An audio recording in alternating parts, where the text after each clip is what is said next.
Hello students, vocabulary part 13 कर रहे हैं हम। सबसे पहले हमारे पास है सिनोनिम्स। सिनोनिम्स में फर्स्ट वर्ड आता है रेसिपिएंट्स। रेसिपिएंट्स का मतलब ये होता है कि जब कोई चीज़ देता है तो एक देने वाला होता है और एक लेने वाला होता है। जो देने वाला होता है उसे हम अक्सर क्या कहते हैं, दानी, दान करने वाला, राइट।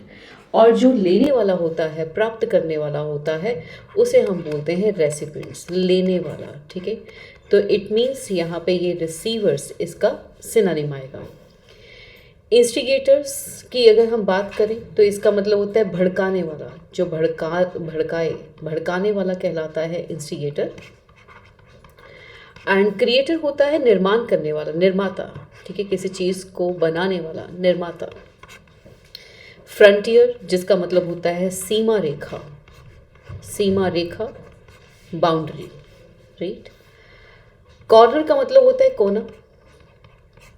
लैंडमार्क का मतलब होता है पहचान, पहचान मार्क, ठीक है, पहचान चिन्ह जैसे हम कहते हैं। कई बार होता है ना, आपसे कोई रास्ता पूछता है तो वो बोलता है कि मुझे बताओ कि उसका पर्टिकुलर प्लेस का लैंडमार्क क्या है, वहाँ पे कोई ऐसी जगह बताओ जो बड़ी फेमस है। एज का मतलब होता है किनारा। नेक्स्ट आता है राउट जिसका मतलब होता है बहुत बड़ी हार, पराजय, बहुत बड़ी हार, पराजय। तो डिफीट जिसका मतलब हार ही होता है, इसका सिनोनिम आ गया। लॉस का मतलब होता है किसी चीज़ का घाटा हो जाना, किसी चीज़ का घाटा, ठीक है, वो लॉस कहलाता है। क्रैश होता है किसी चीज़ का टकरा जाना, टकराना। डेथ हम सबको पता है मृत्यु। इरिप्रोचेबल, इरिप्रोचेबल का मतलब होता है ऐसा पर्सन जो अनिंदनीय है, यानी कि जिसकी निंदा ना की जा सके, यानी कि जो बिल्कुल सही हो, निर्दोष हो, ठीक है। तो उसे हम इरिप्रोचेबल कहते हैं, दैट मीन्स अनिंदनीय, राइट। यानी कि ये पर्सन बिल्कुल सही है, फॉल्टलेस, निर्दोष है। रिमार्केबल का मतलब होता है बहुत इंपॉर्टेंट, महत्वपूर्ण, राइट, तो इंपॉर्टेंट। एक्स्ट्रा ऑर्डिनरी का मतलब होता है असाधारण, असाधारण, राइट। इमेंस का मतलब होता है बहुत ज़्यादा विशाल मात्रा में किसी चीज़ का होना, तो वो इमेंस है, विशाल, राइट, व्यापक। फेलिसिटी, फेलिसिटी का मतलब होता है कोई, जैसे हम कहते हैं ना कि ये तो एक देन है, ये तो एक बख्शिश है, ये तो एक ब्लेसिंग है, ठीक है। तो ये ब्लेसिंग होती है फेलिसिटी, राइट, ब्लेसिंग, जिसको मैं वरदान भी कह सकती हूँ, वरदान, राइट। तो सिनोनिम बनता है ब्लिस। प्रॉस्पेरिटी समृद्धि है, यानी कि पैसे का अच्छा खासा होना। ऑनेस्टी का मतलब होता है ईमानदारी। और अगर मैं बात करूँ सॉरो, इसका मतलब होता है दुख, right. I hope her word का मीनिंग मैंने लिख दिया है। आप इसे वीडियो को पोस्ट करके सारे लिख सकते हैं। मैं अभी इरेज कर रही हूँ इंक, और एक बार फिर से आपको बता रही हूँ। रेसिपिएंट्स यानी कि जो किसी भी चीज़ को लेता है, प्राप्त करता है, रिसीवर। फ्रंटियर यानी कि सीमा रेखा, बाउंड्री। राउट यानी कि बहुत बुरी तरह से हार जाना, डिफीट। इरिप्रोचेबल जिसकी निंदा ना की जा सके, भगवान के लिए कहते हैं, कहते तेरा पाना मीठा लागे, राइट। तो दैट मीन्स फॉल्टलेस। फेलिसिटी वरदान, कोई ऐसी चीज़ जो आपके लिए ब्लेस है, फेलिसिटी वरदान है। नेक्स्ट चलते हैं सुपरफिशियल। सुपरफिशियल का मतलब होता है ऊपर ऊपर से, ऊपर ऊपर से, यानी कि वो पूरा नहीं है। जैसे किसी को सुपरफिशियल नॉलेज होती है किसी सब्जेक्ट की, और उसका एंटोनिम आ जाएगा थॉरो, यानी कि पूर्ण नॉलेज, पूरी तरह से किसी चीज़ को जानने वाला, पूरी तरह से, तो वो आता है थॉरो। नेक्स्ट आता है केयरफुल। केयरफुल का मतलब होता है जो सावधान हो, ठीक है, सावधानी बरतने वाला। सरफेस का मतलब हो जो सतह पे हो।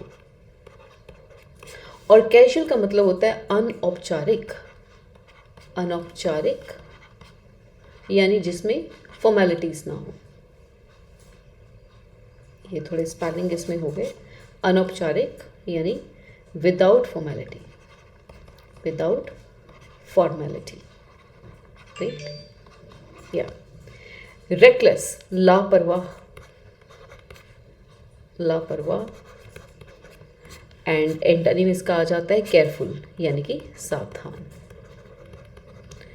फ्रैंक होता है जो बिल्कुल बिना किसी झिझक के अपनी राय रखता है, तो यानी कि स्पष्ट राय रखने वाला, स्पष्टवादी, राइट, तो फ्रैंक है। डिफिडेंट का मतलब होता है शर्मीला, ठीक है, जिसमें कॉन्फिडेंस की कमी हो, ऐसा कह देते हैं। स्मार्ट मतलब चतुर। स्कॉन का मतलब होता है नफरत, घृणा, और इसका एंटोनिम क्या रहेगा? इसका एंटोनिम रहेगा एडमायरेशन, जिसका मतलब होता है प्रशंसा, राइट। कंटेम्प्ट का मतलब होता है किसी की निंदा करना, किसी को बुरा भला कहना।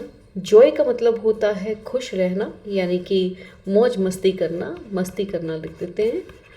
एंड नेक्स्ट आता है पिटी, यानी कि दया, राइट, और ये भावहरिक में होना चाहिए। ग्रैंडियोस, ग्रैंडियोस का मतलब होता है ज़रूरत से ज़्यादा बढ़ा चढ़ा के बताना, ज़रूरत से ज़्यादा दिखाना, राइट, बढ़ा चढ़ा के बताना, तो ये कहलाता है ग्रैंडियोस, ठीक है। इसका एंटोनिम आ जाता है सिंपल, यानी कि साधारण, राइट। फॉल्स का मतलब होता है गलत, और आइडियल का मतलब होता है परफेक्ट, जो चीज़ उत्तम हो। एंड प्राउड का मतलब होता है गर्व। नेक्स्ट आता है ट्रिवियल। ट्रिवियल का मतलब होता है जो मामूली हो, राइट, मामूली। एंड सीरियस का मतलब होता है विशेष। अगर मैं कहूँ ये मामूली मैटर है, तो इसका एंटोनिम आ जाएगा ये सीरियस मैटर है, राइट। वायलेंट का मतलब होता है हिंसा, हिंसक, और अगर मैं बात करूँ वाइल्ड की, तो इसका मतलब होता है जंगली। और अनइम्पॉर्टेंट यानी कि जो मामूली है, ये ट्रिवियल का सिनोनिम भी रहता है, राइट। आई होप सारे वर्ड्स मैंने कर दिए हैं यहाँ पे। आप इन वर्ड्स को स्क्रीनशॉट लेके या फिर पोस्ट करके, वीडियो पोस्ट करके जॉट डाउन कर सकते हैं। मैं एक बार सारे वर्ड्स को दोबारा से बता रही हूँ। सुपरफिशियल यानी कि ऊपर ऊपर की तरफ से, जिसका ज्ञान गहरा ना हो, ठीक है, तो इसका एंटोनिम आ जाता है थॉरो। रेकलेस लापरवाह, एंटोनिम केयरफुल। स्कॉन का मतलब होता है घृणा करना, एंटोनिम प्रशंसा करना।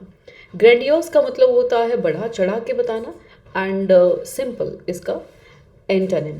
ट्रिवियल होता है मामूली, एंड सीरियस इसका एंटोनिम।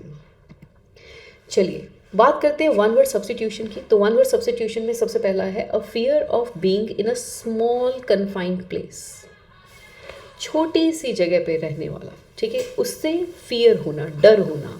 अच्छा, फियर का एक रूट वर्ड है फोबिया, राइट।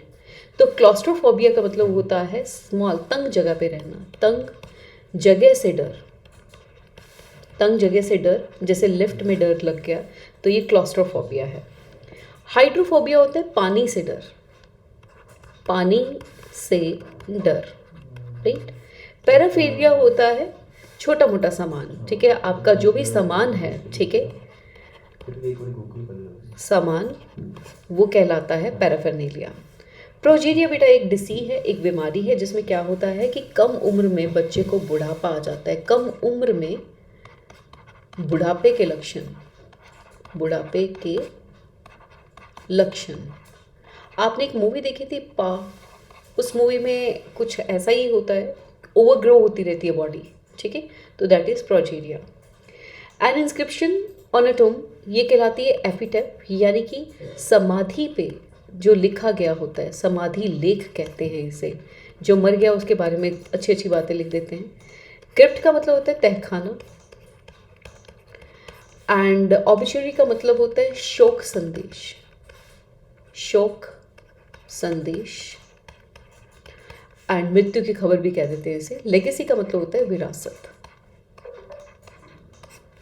नेक्स्ट वर्ड आता है alliance due to a wife from her husband on separation, तो ये कहलाती है एलिमनी, यानी कि गुजारे के लिए जो राशि दी जाती है, गुजारे के लिए पैसा, ठीक है, तो ये कहलाता है एलिमनी। पैट्रीमनी होता है अगेन विरासत, विरासत। एंटीमनी होता है आंखों में डाले जाने वाला काजल, और पारसी मनी होता है कंजूसी, ठीक है, यानी कि बचत करना, right. Practice of employing spice in war, war में स्पाइस का मतलब क्या होता है, जासूसों को रखना, तो इसे कहते हैं एस्पाइनेज, जासूसी करना, राइट।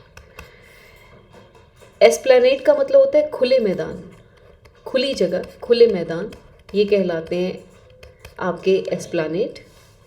एस्पाइड्रल का मतलब होता है पैरों में पहने जाने वाला एक खास किस्म का जूता जो कैनवस से बना हुआ होता है, राइट। एस्ट्रेंजमेंट का मतलब होता है मनमुटाव हो जाना, मनमुटाव को हम एस्ट्रेंजमेंट कहते हैं। इसे एक तरह से डिवोर्स भी कहा जाता है। A fix territory in which authority can be exercise. देखो हर वर्ड ना ज्यूरी से शुरू हो रहा है, jury, judiciary, जुडिस, right.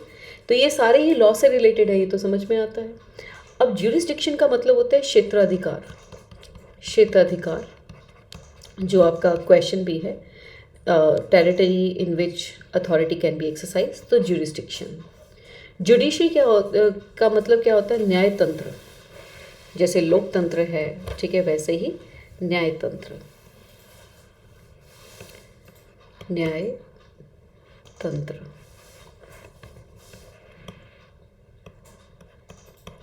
I don't know, pen कुछ ऐसा लिख रहा है, but let's see.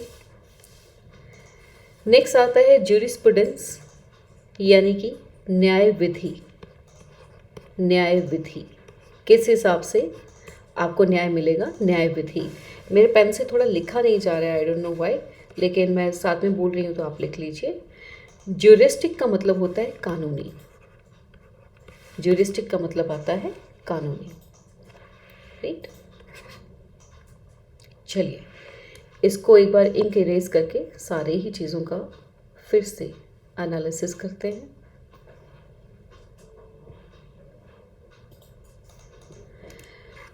So fear जो कि स्मॉल कन्फाइंड प्लेस के लिए होता है कहलाता है क्लॉस्ट्रोफोबिया, राइट।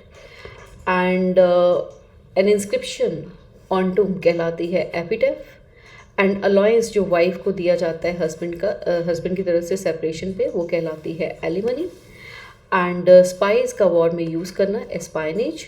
और फिक्स टेरिटरी जहाँ पे अथॉरिटी एक्सरसाइज की जा सकती है, ज्यूरिस्डिक्शन, राइट।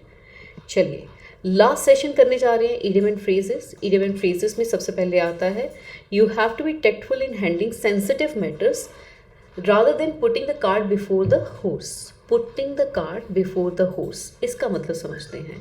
इसका मतलब होता है जब आप कोई चीज़ों को गलत तरीके से कर रहे हैं, dealing, tackling things in a wrong way, right. The boy cried with one voice. Cried with one voice का मतलब होता है एक ही ओपिनियन से बात करना, that the examination should be postpone. तो सबने मिलकर ये डिसाइड किया कि हम एग्जामिनेशन को पोस्टपोन कर देंगे यूनानिमसली। नेक्स्ट आता है the scheme appears to be worthless at first blush. At first blush का मतलब होता है पहली बार देखने से, at first sight. His pronunciation was so bad and his voice was so low that his speech made all Greek to me. All Greek to me, that means incomprehensible, जो समझ ही ना आए, right? He looked blank when he was informed about his dismissal. Looked blank का मतलब क्या होता है, puzzled and surprised. Dismissal का मतलब क्या होता है, dismissal का मतलब होता है नौकरी से निकाले जाना, नौकरी से निकालना, राइट। ये कहलाता है आपका डिसमिसल।